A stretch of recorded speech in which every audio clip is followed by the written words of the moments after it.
Hello everyone, this is Shivam here and आज की इस वीडियो में हम बात करने वाले हैं if matter around us pure के एक नए लेक्चर को लेकर। राइट, देखिए लास्ट वीडियो की अगर हम बात करें तो लास्ट वीडियो में हमने बात की थी कि हमारे पास जो मिक्सचर है ये दो टाइप के देखने को मिलते हैं। एक होता है हमारे पास होमोजेनियस मिक्सचर एंड दूसरा हमें देखने को मिलता है हेटेरोजेनियस मिक्सचर। राइट, अब होमोजेनियस मिक्सचर को हमने फर्दर कैटेगराइज किया था और हमने कहा था होमोजेनियस मिक्सचर को ही हम क्या कहते हैं, ट्रू सॉल्यूशन कहते हैं, जबकि हेटेरोजेनियस मिक्सचर हमारे पास दो टाइप के हमें देखने को मिलते हैं।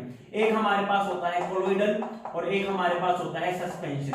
ये दोनों ही हमारे पास क्या होते हैं, हेटेरोजेनियस मिक्सचर होते हैं। फिर हमने इनके बारे में बात की थी, ट्रू सॉल्यूशन में पार्टिकल का साइज जो है 10⁻⁻7 सेंटीमीटर से भी छोटा देखने को मिलता है। कोलोइडल में पार्टिकल का साइज 10⁻⁵ से 10⁻⁷ सेंटीमीटर के बीच का देखने को मिलता है, जबकि सस्पेंशन में पार्टिकल का साइज जो है ग्रेटर देन 10⁻⁵ सेंटीमीटर देखने को मिलता है। हमने फिर कहा था ट्रू सॉल्यूशन और कोलोइडल, इन दोनों के अंदर जो सॉल्यूट पार्टिकल होंगे वो नेक्ड आई से विजिबल नहीं होते हैं और यहीं पे हमें दिक्कत देखने को मिलती है, क्योंकि कोलोइडल सॉल्यूशन को देखकर भी हम ये नहीं बता सकते हैं कि इसमें दो अलग अलग सब्सटेंस को हमने मिक्स किया है, तो उस कंडीशन पे हमें लगता है कि वो होमोजेनियस मिक्सचर है। जैसे कि मैंने एग्जांपल लिया था, इंक हो गया, पेंट हो गया हमारे पास, या फिर मिल्क हो गया। ठीक है, ये तीनों को देख के हमें लगेगा कि ये हमारे पास होमोजेनियस मिक्सचर है, क्योंकि जो सॉल्यूट हमने मिलाया है सॉल्वेंट के अंदर वो अलग से दिखाई ही नहीं देता, जिसकी वजह से हमें कंफ्यूजन हो जाती है कि ये होमोजेनियस पाएगा, लेकिन एक्चुअली में वो क्या होता है, हेटेरोजेनियस होता है। क्योंकि इनके अंदर भी, कोलोइडल के अंदर भी पार्टिकल का साइज क्या है, बहुत ज्यादा छोटा है, नेक्ड आई से विजिबल नहीं है, और ट्रू सॉल्यूशन में भी पार्टिकल का साइज बहुत छोटा होता है जो कि नेक्ड आई से विजिबल नहीं होता है। तो मैंने लास्ट वीडियो में आपको कहा था कि इनमें अब हमें अगर डिफरेंशिएट करना हो कि ट्रू सॉल्यूशन भी हमारे पास विजिबल नहीं होंगे नेक्ड आई से पार्टिकल, और कोलोइडल के अंदर भी हमें नेक्ड आई से पार्टिकल विजिबल नहीं होंगे, तब अब हमें अगर डिफरेंशिएट करना हो कि मेरे पास जो गिवन सॉल्यूशन है वो होमोजेनियस भी हो सकता है, हेटेरोजेनियस भी हो सकता है, क्योंकि होमोजेनियस में भी पार्टिकल दिखाई नहीं देते हैं और कई सारे हेटेरोजेनियस मिक्सचर भी ऐसे हैं जिनमें पार्टिकल अलग से दिखाई नहीं देंगे कि हमने सॉल्वेंट के अंदर कुछ मिलाया हुआ है। तब वहां पे हम किस बेसिस के ऊपर उनको डिफरेंशिएट करेंगे, तो एक इंपैक्ट होता है, एक इफेक्ट होता है, that is Tyndall effect. Tyndall effect वो इफेक्ट है जो हमें ये जानने में हेल्प करेगा कि मेरे पास जो गिवन मिक्सचर है वो होमोजेनियस है या हेटेरोजेनियस है। पहले समझने की ट्राई कीजिए कि टिंडल इफेक्ट आखिरकार होता क्या है। मान लीजिए मेरे पास पार्टिकल्स प्रेजेंट है, सॉल्यूट पार्टिकल प्रेजेंट है, अगर मैं लाइट को उन सॉल्यूट पार्टिकल के ऊपर फोल्ड डाउन करवाऊं तो होगा क्या, लाइट उन पार्टिकल से टकराएगी और स्कैटर हो जाएगी, और उस स्कैटरिंग ऑफ लाइट के कारण हमें लाइट का पाथ जो है वो विजिबल देखने को मिल जाएगा, और उसी इफेक्ट को हम कहते हैं टिंडल इफेक्ट। तो टिंडल इफेक्ट क्या है, scattering of light when it strike to a particle having a size greater than a particular size. ठीक है, एक पर्टिकुलर साइज से बड़े साइज के पार्टिकल से जब लाइट टकराती है तो लाइट स्कैटर हो जाती है, जिसकी वजह से हमें लाइट का पाथ देखने को मिल जाता है, इसी को हम कहते हैं टिंडल इफेक्ट। अब देखिए हेटेरोजेनियस में पार्टिकल का साइज इतना होता है कि जब लाइट इनसे टकराए तो वो स्कैटर कर पाए, तो हमारे पास हेटेरोजेनियस मिक्सचर जो है, चाहे वो कोलोइडल हो चाहे सस्पेंशन हो, टिंडल इफेक्ट शो करते हैं। ये हमारे पास टिंडल इफेक्ट शो करते हैं, लेकिन होमोजेनियस में पार्टिकल का साइज बहुत ज्यादा छोटा है, और टिंडल इफेक्ट शो करने के लिए पार्टिकल का साइज एक पर्टिकुलर साइज से बड़ा होना चाहिए। तो ये साइज इतना छोटा है कि जब लाइट इनसे टकराएगी तो स्कैटर नहीं हो पाती है, जिसकी वजह से ये होमोजेनियस मिक्सचर जो है टिंडल इफेक्ट शो नहीं कर पाते, can't show Tyndall effect.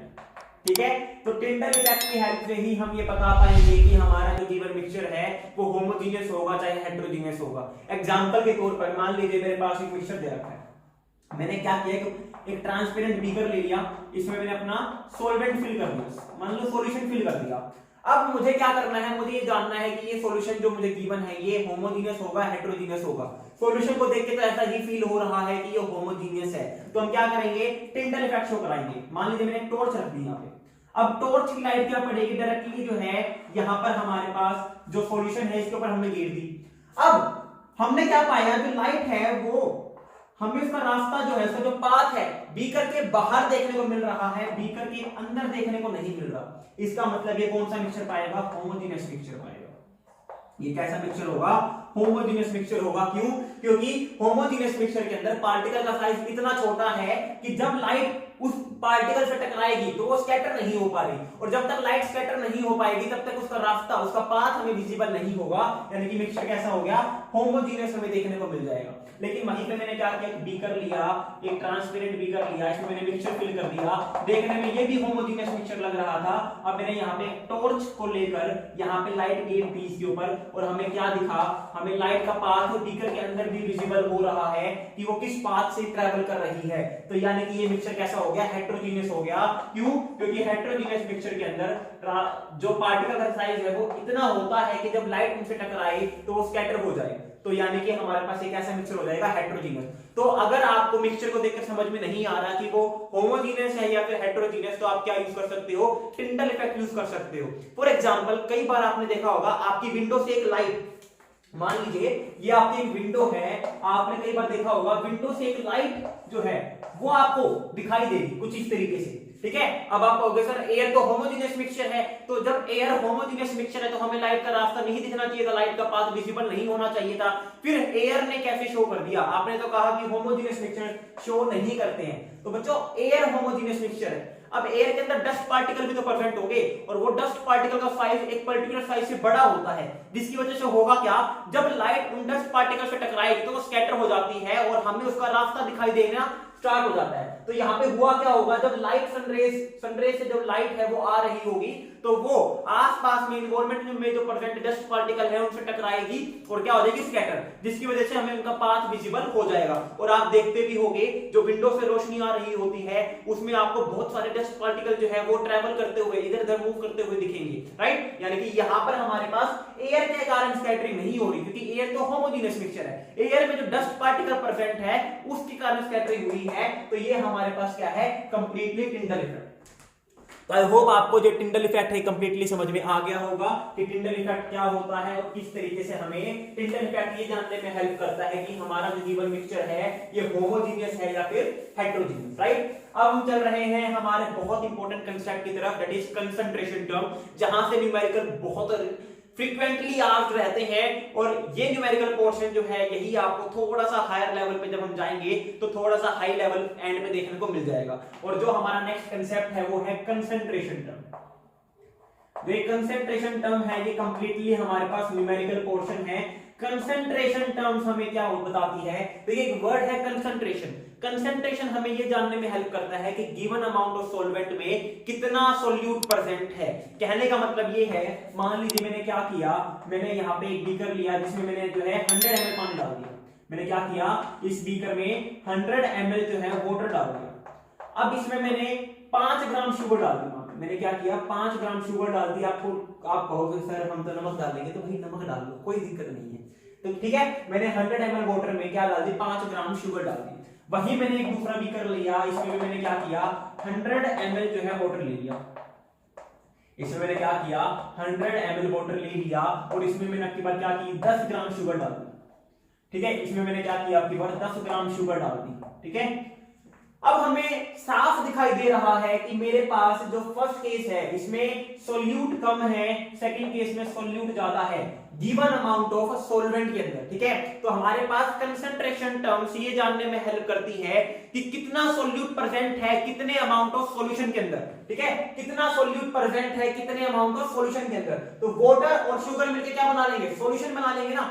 Water और शुगर मिलकर क्या बना लेंगे, सॉल्यूशन बना लेंगे हमारे पास। तो हमने क्या किया, 5 ग्राम डाली 100 ml में और यहाँ पे हमने 10 ग्राम डाल दिया 100 ml में। तो किसकी कंसंट्रेशन ज्यादा पाएगी, तो कंसंट्रेशन का मतलब है कितना सोल्यूट प्रेजेंट है कितने अमाउंट ऑफ सॉल्यूशन में। तो यहाँ पे मेरे पास जो सॉल्यूशन बना है ये 100 ml का बना हुआ है, तो इसमें 5 ग्राम शुगर थी और यहाँ पे 100 ml वाटर में 10 ग्राम शुगर है, यानी कि कंसंट्रेशन ज्यादा किसकी होगी, सेकंड वाले में, क्योंकि इसमें सोल्यूट ज्यादा है उतनी ही गिवन अमाउंट ऑफ सॉल्यूशन की सॉल्यूशन के अंदर। क्या बात समझ में आ रही है। तो कंसंट्रेशन का मतलब क्या होता है, अगर मैं बात करूं कंसंट्रेशन का मतलब होता है amount of solute present in, amount of solute present in given amount of solution. ठीक है, amount of solution present in given amount of solution, कि हमारे पास जो सॉल्यूशन की गिवन अमाउंट है उसमें कितना सॉल्यूट प्रेजेंट है, जितना ज्यादा सॉल्यूट प्रेजेंट होगा उतना ही ज्यादा हमें कंसंट्रेशन देखने को मिल जाएगी। अब यहाँ पे आपके लिए क्वेश्चन है, मैंने कहा कि मैंने 100 ml में 5 ग्राम शुगर डाल दी, मैंने कहा यहाँ पे 100 ml में 10 ग्राम शुगर डाल दी, तो क्या वाटर की वॉल्यूम इंक्रीज होगी? फर्स्ट चैप्टर हमने जो किया था मैटर इन अवर सराउंडिंग, वहां पे ज्योति मैम ने आपको एक कंसेप्ट सिखाया था कि जब हम लिक्विड के अंदर कोई सॉलिड डालते हैं तो वहां पर इनिशियली हमारे पास कोई भी वॉल्यूम इंक्रीज नहीं होती है। क्यों? क्योंकि लिक्विड के पार्टिकल्स की अगर मैं बात करता हूं, देखिए मान लीजिए वाटर के पार्टिकल कुछ ऐसे थे, ठीक है, कुछ इस तरीके से जो वाटर के मॉलिक्यूल है वो आपस में अरेंज थे। हमने जब शुगर इसके अंदर डाला तो शुगर डालने के बाद ये जो एम्प्टी स्पेस इनके अंदर प्रेजेंट है, यहाँ पे शुगर चली जाएगी, अपने आप का जो गैप प्रेजेंट है अपने आप को इन गैप के अंदर क्या कर लेगी, लाई करवा लेगी, जिसकी वजह से कोई भी इंक्रीज हमें वॉल्यूम में देखने को नहीं मिलेगा। तो जब हम किसी लिक्विड में सॉलिड डालते हैं तो सॉलिड के कारण लिक्विड की जो वॉल्यूम है इनिशियली राइज नहीं होती है। क्यों? क्योंकि जो सॉलिड है इनिशियली कहां पे जाता है, जो वाटर के मॉलिक्यूल्स के बीच में एम्प्टी स्पेस प्रेजेंट है उनमें चला जाता है, उनमें जाके एसोसिएट हो जाता है, जिसकी वजह से वॉल्यूम इंक्रीज नहीं होती है, राइट। अब मैंने कहा कंसंट्रेशन क्या होती है, कितना सॉल्यूट प्रेजेंट है गिवन अमाउंट ऑफ सॉल्यूशन के अंदर, कि हमने जितना भी सॉल्यूशन बनाया है उसके अंदर सॉल्यूट की अमाउंट कितनी है। अब कंसंट्रेशन हमारे पास बहुत सारी वेरियस टाइप की हो सकती है, डिपेंडिंग अपॉन हम कंसंट्रेशन को कैसे फाइंड आउट करना चाहते हैं। मान लीजिए मेरे पास जो सॉल्यूशन है वो सॉलिड फॉर्म में हो, मेरे पास सॉल्यूशन जो है वो लिक्विड फॉर्म में हो, तो किसी भी फॉर्म में हमारे पास हो सकता है। तो इसलिए हमारे पास वेरियस कंसंट्रेशन टर्म बनाई हुई है डिपेंडिंग अपॉन हमें जो सॉल्यूट और सॉल्वेंट है उनका क्या फेज गिवन है, सॉल्यूट सॉलिड है, लिक्विड है, गैस है, या फिर सॉल्यूशन जो है वो सॉलिड है, लिक्विड है, गैस है, उसके बेसिस के ऊपर हमारे पास बहुत सारी कंसंट्रेशन टर्म है, जिसमें से पहली कंसंट्रेशन टर्म आती है mass by mass percentage, second आती है mass by volume percentage, third आती है volume by volume percentage, fourth आती है हमारे पास मोलैरिटी, फोर्थ आती है हमारे पास मोलैरिटी, नेक्स्ट आती है हमारे पास मोलैरिटी, एंड उससे नेक्स्ट हमारे पास है नॉर्मेलिटी। ठीक है, तो ये वो कंसंट्रेशन टर्म है जिन्हें हमें पढ़ना है, एंड इनका आपस में क्या रिलेशन है वो भी हम नेक्स्ट वीडियो में देखने वाले हैं। तो आई होप आपको जो वीडियो है इंटरेस्टिंग लगी होगी, कंसेप्ट आपको क्लियर हो रहे होंगे, आपको वो सब कंटेंट मिल रहा होगा जो आप हमेशा से चाहते थे, आपकी नॉलेज उस लेवल पर जा रही होगी जितना आप हमेशा से गेन करना चाहते थे। कोई भी डाउट रहता है तो आप कमेंट सेक्शन में कमेंट कर सकते हो, या फिर हमारे सोशल हैंडल्स के ऊपर जाकर मैसेज ड्रॉप आउट कर सकते हो, उनका लिंक आपको डिस्क्रिप्शन बॉक्स में जाकर देखने को मिल जाएगा। So thank you very much, have a good day.